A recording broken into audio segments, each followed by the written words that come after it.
Pemirsa, kita beralih ke informasi selanjutnya. Kandidat Capres Amerika Serikat Kamala Harris dan Donald Trump mulai beradu kebijakan di hadapan publik sebelum debat Capres 10 September mendatang.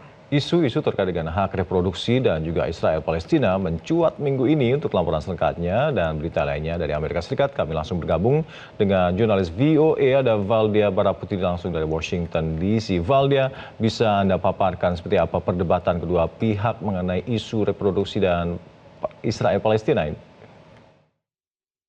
Ya, selamat petang waktu Washington DC, Glory, Alka, dan juga pemirsa. Kalau mengenai isu reproduksi, ini adalah salah satu isu utama atau penting bagi pemilih Amerika Serikat di luar isu ekonomi seperti inflasi maupun tingginya biaya hidup di Amerika Serikat. Nah, ada beberapa hal yang menjadi perdebatan minggu ini dalam isu reproduksi, namun yang memanas adalah mengenai hak untuk aborsi di Amerika Serikat.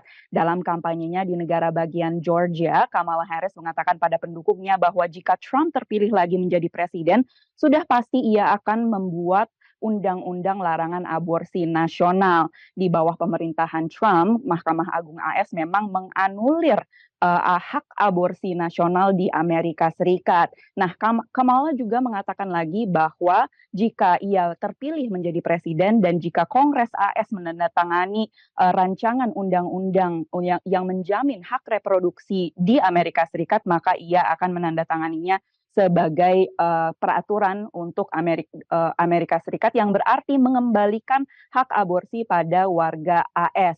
Saat ini ada sekitar 14 negara bagian di Amerika Serikat yang melarang total aborsi. Namun menurut riset, 63% warga atau publik Amerika Serikat menginginkan aborsi legal untuk semua atau sebagian kasus, dan 39% mengatakan bahwa aborsi seharusnya dilarang untuk seluruh maupun sebagian kasus.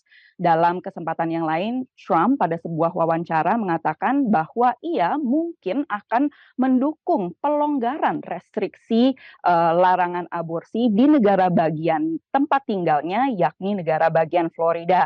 Hal ini tentunya menuai kecaman keras dari pendukung Trump yang konservatif dan sebagian besar mendukung pelarangan aborsi. Nah, itu dia mengenai hak reproduksi yang menjadi perdebatan. Ada juga isu yang mencuat mengenai Israel-Palestina. Seperti yang Anda saksikan saat ini di sebuah kampanye, Kamala sempat disoraki oleh pendukungnya sendiri mengenai kebijakannya dengan Biden mengenai Palestina. Kamala menjawabnya dengan mengatakan bahwa ia dan Biden bekerja sepenuh waktu untuk mencapai kesepakatan pengembalian sandera dan juga gencatan senjata.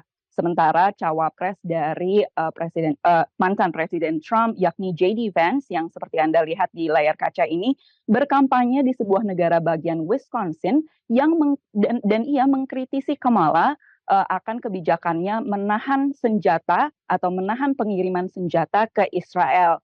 Namun pada wawancara lain kesempatan, Kamala Harris menepis kritisi tersebut dan mengatakan bahwa ia tidak akan menahan pengiriman senjata ke Israel. Nah, itulah kebijakan-kebijakan yang pada minggu ini mencuat dan mulai dikampanyekan oleh kedua kubu capres Amerika Serikat menyongsong debat capres pada 10 September mendatang. Rekan-rekan dan pemirsa, kita beralih ke kebijakan lainnya, namun kebijakan ini adalah kebijakan di sekolah-sekolah Amerika Serikat yang melarang atau membatasi penggunaan handphone. Berikut laporan selengkapnya dari jurnalis VOA Nova Purwadi.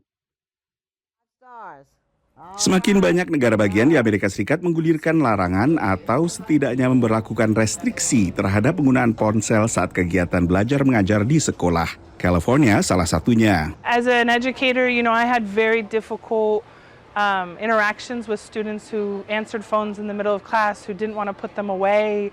There are these TikTok and Instagram trends that become very, very disruptive. Los Angeles dengan lebih dari 500,000 siswa adalah distrik sekolah terbesar kedua di Amerika Serikat setelah kota New York dan bakal memberlakukan larangan berponsel saat jam sekolah mulai Januari 2025. Larangan di tingkat negara bagian juga sedang bergulir di South Carolina. Wacana yang berkembang adalah restriksi saja, bukan larangan total. We have simply restricted cell phone usage during instructional time. We still allow a cell phone to be on campus. It just has to be turned off and put away. The reason we're not banning a cell phone is because we know that many students need to communicate with their families after school hours for rides, to arrange schedules, for pickups.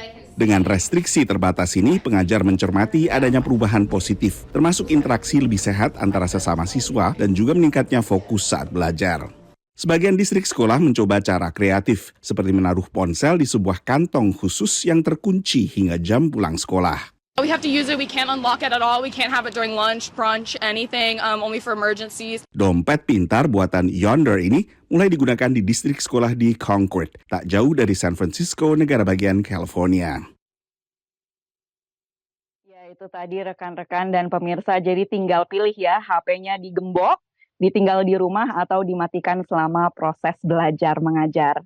Demikian dari Washington DC, kembali ke studio di Jakarta. Baik, terima kasih Valdia melaporkan langsung dari Amerika Serikat.